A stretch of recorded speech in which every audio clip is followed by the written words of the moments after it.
नमस्कार। अगर आपको हॉरर मूवीज पसंद हैं तो आपने द एग्जorसिज्म ऑफ एमिली रोज जैसी फिल्में जरूर देखी होंगी, राइट? हॉलीवुड की ऐसी बहुत सी मूवीज में डेमोनिक पोजेशन यानी किसी पर शैतान के आ जाने की बेहद टेरिफाइंग कहानियां दिखाई जाती हैं। ऐसी घटनाएं पढ़ते या सुनते ही सच में रोंगटे खड़े हो जाते हैं। ये किस्से हमेशा से हमें फैसिनेट करते आए हैं, लेकिन क्या कभी सोचा है कि इन सब के पीछे का असली हार्ड साइंस क्या है? तो चलिए आज के इस एक्सप्लेनर में डीप डाइव करते हैं और इन पैरानॉर्मल मिस्ट्रीज का सच समझते हैं। सबसे पहले एनालिस मिशेल की इस ट्रैजिक टाइमलाइन को देखिए।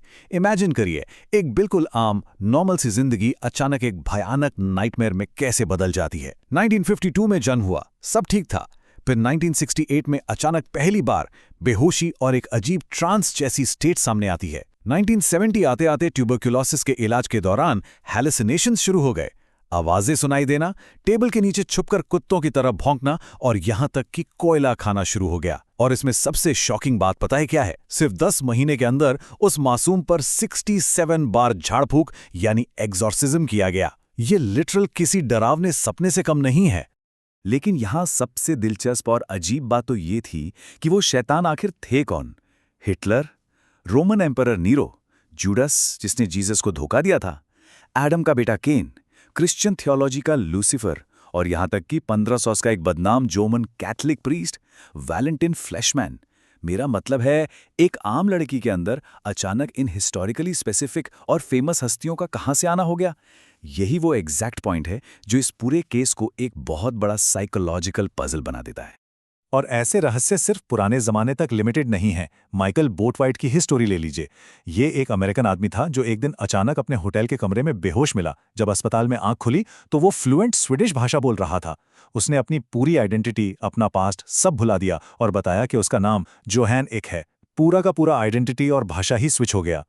तो अब दिमाग में एक बहुत बड़ा सवाल स्ट्राइक करता है। क्या सच में, क्या लिटरली इनके अंदर किसी शैतानी आत्मा ने प्रवेश कर लिया था? थोड़ा पॉज लीजिए। आइए इन सुपरनैचुरल थियरी से आगे बढ़ते हैं और सच्चाई का मेडिकल साइंस से सामना करते हैं। सेक्शन 1, पिशाचे कब्जे के पीछे का विज्ञान, भूत प्रेतों को छोड़कर क्लिनिकल साइकोलॉजी की दुनिया। चलिए अब इन रहस्यों को हम क्लिनिकल साइकोलॉजी के लेंस से प्रैक्टिकली समझते हैं। ध्यान दीजिए, इन सारे डरावने किस्सों की चाबी असल में एक वेल डॉक्यूमेंटेड मेडिकल कंडीशन में छुपी है। इसे कहते हैं डिसोसिएटिव आइडेंटिटी डिसऑर्डर या शॉर्ट में DID। शायद आपने इसका पुराना नाम सुना हो, मल्टीपल पर्सनैलिटी डिसऑर्डर।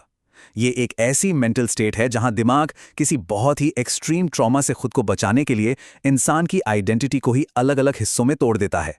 दिमाग के इन टूटे हुए हिस्सों को हम ऑल्टर्स कहते हैं। इंसान का दिमाग लिटरली पीसेस में स्प्लिट हो जाता है। ये सर्वाइवल के लिए दिमाग का एक एक्सट्रीम कोपिंग मैकेनिज्म है। अब आप सोचेंगे कि इंसान की पहचान आखिर बनती कैसे है, राइट? कार्ल रॉजर्स की साइकोलॉजी इसे बहुत सिंपल तरीके से समझाती है। एक होता है द रियल सेल्फ, यानी इंसान आईने के सामने असल में जो है, और दूसरा होता है द आइडियल सेल्फ, जो वो बनना चाहता है या जो हमारी सोसाइटी उससे एक्सपेक्ट करती है। जब इन दोनों छवियों के बीच जमीन आसमान का अंतर आ जाता है ना, तो इंसान के खुद के परसेप्शन की पूरी बिल्डिंग ही गिर सकती है।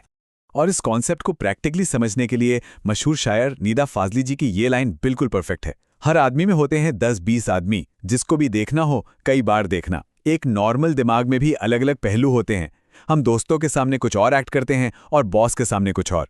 लेकिन DID ऐसी बीमारी है जहां ये आम सी आदत बस एक बेहद एक्सट्रीम और अनकंट्रोलेबली असाधारण लेवल पर पहुंच जाती है।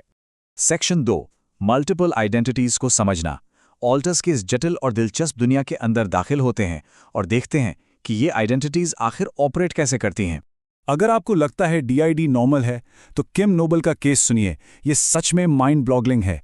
इनके अंदर 100 से भी ज्यादा अलग अलग ऑल्टर्स थे, एक या दो नहीं, 100। जैसे पेट्रिशिया, जो इनकी मेन होस्ट आइडेंटिटी बन गई और एक मदर फिगर थी।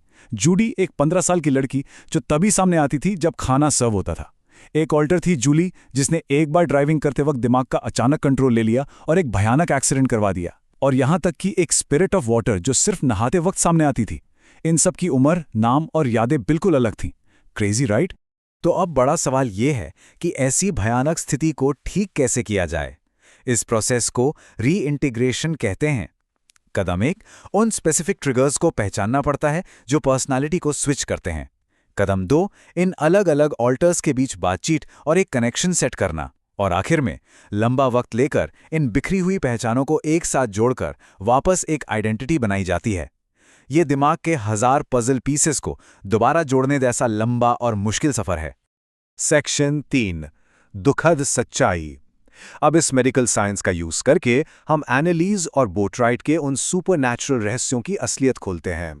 अगर हम एनालीज मिशेल के केस पर वापस जाएं और इन एक्चुअल मेडिकल डायग्नोसिस को देखें तो सच्चाई बिल्कुल अलग और बेहद दुखद है।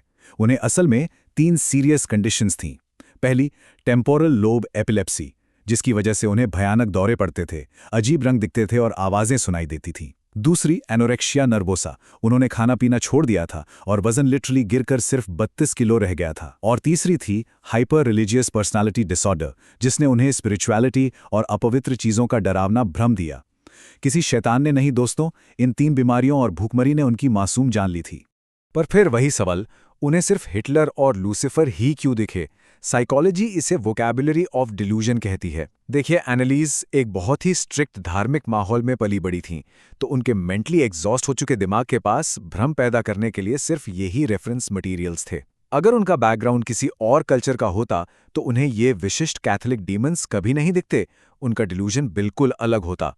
और हमारे अमेरिकन दोस्त माइकल बोटराइट का क्या? उनकी मेडिकल सच्चाई थी डिसोसिएटिव फ्यूग। किसी बहुत गहरे पर्सनल ट्रॉमा के कारण उनका दिमाग उस असहनीय दर्द से बचने के लिए उनकी पुरानी पहचान ही भुला बैठा। और फ्लुएंट स्वीडिश बोलने का राज?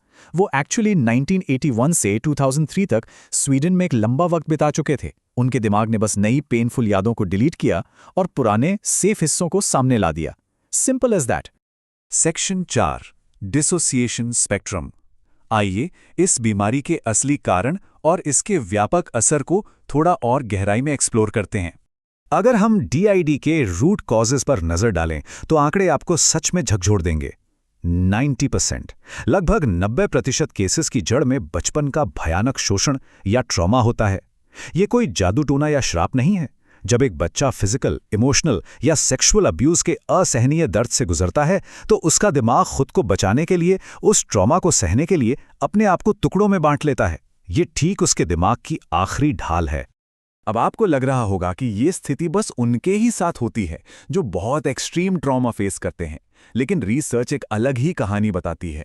74%, दुनिया की आबादी का लगभग 74% हिस्सा अपनी जिंदगी में कभी ना कभी एक छोटा मोटा डिसोसिएटिव एपिसोड जरूर एक्सपीरियंस करता है। ये एक्चुअली हमारी सोच से कहीं ज्यादा आम है। ऐसा इसलिए क्योंकि डिसोसिएशन एक्चुअली एक लंबा चौड़ा स्पेक्ट्रम है। ये स्टार्ट होता है डिसोसिएटिव एमनीजिया से, जैसे किसी बुरी घटना को दिमाग से पूरी तरह ब्लॉक कर देना। फिर आता है डिसोसिएटिव फ्यूग, अपनी पहचान भूलकर कहीं भटक जाना। उसके बाद डीपर्सनलाइजेशन। क्या आपने कभी महसूस किया है जैसे आप अपनी ही बॉडी से बाहर निकलकर खुद को एक दर्शक की तरह देख रहे हैं?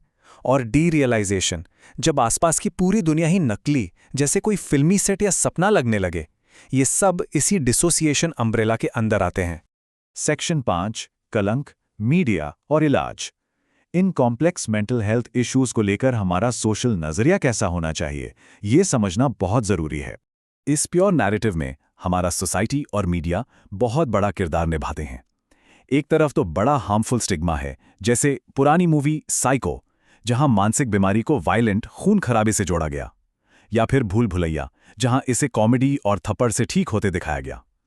पर दूसरी तरफ कार्तिक कॉलिंग कार्तिक या सीरीज ओपड़ी पराई जैसी सेंसिटिव और एम्पैथेटिक डिपिक्शंस भी हैं, जहां कंपैशन और प्रॉपर साइकोथेरेपी का असली तरीका दिखाया गया है। गलत मीडिया चित्रण ऐसी सीरियस बीमारियों को और भी स्टिग्मेटाइज और खतरनाक बना देता है। तो इस पूरे एक्सप्लेनर का सबसे बड़ा और क्रूशियल टेकअवे क्या है? बस इतना कि दिमाग का इलाज बिल्कुल शरीर के इलाज की तरह ही देखा जाना चाहिए। अगर दिल की धड़कन अजीब हो तो हम कार्डियोलॉजिस्ट के पास जाते हैं ना। उसी तरह अगर गंभीर एंग्जाइटी, ट्रॉमा या आइडेंटिटी क्राइसिस हो तो एक ट्रेन्ड थेरेपिस्ट की जरूरत होती है। किसी एग्जॉसिस्ट, बाबा या ओझा की नहीं। साइंस, मेडिकल और सबसे बढ़कर कंपैशन ही वो एलिमेंट्स हैं जो दिमाग को हील कर सकते हैं। तो इस एक्सप्लेनर को खत्म करते हुए आप सबके लिए एक बहुत ही प्रवोक करने वाला सवाल छोड़ रहा हूं। अगर हमारी सोसाइटी मानसिक घावों का इलाज भी ठीक उतनी ही तेज अर्जेंसी, उतनी ही इंपॉर्टेंस और प्रॉपर क्लिनिकल साइंस के साथ करे जितना कि टूटने या शारीरिक घावों का करती है, तो आज हम एनालिस जैसी कितनी और मासूम जिंदगियां बचा सकते थे। इस बारे में सोचेगा जरूर। इस एक्सप्लेनर में जुड़े रहने के लिए बहुत बहुत शुक्रिया।